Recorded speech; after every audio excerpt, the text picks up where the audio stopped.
आज की क्लास में न्यूटन सेकेंड लॉ समझेंगे। जैसा कि हमने पहली क्लास में न्यूटन फर्स्ट लॉ को समझा था, तो आइए आज हम न्यूटन सेकेंड लॉ समझते हैं। न्यूटन सेकेंड लॉ क्या है?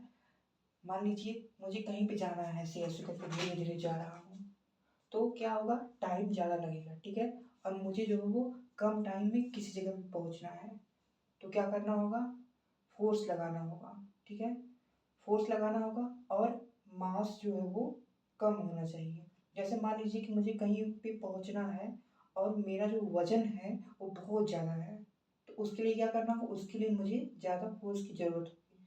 कुल मिला के कहने का मतलब ये है कि न्यूटन सेकेंड लॉ में अगर कोई भी वस्तु जो है ज़्यादा मास वाली है और उसको तीव्र गति से उसको पहुंचाना है, तो उसके लिए जो है ज़्यादा फोर्स की ज़रूरत होती है।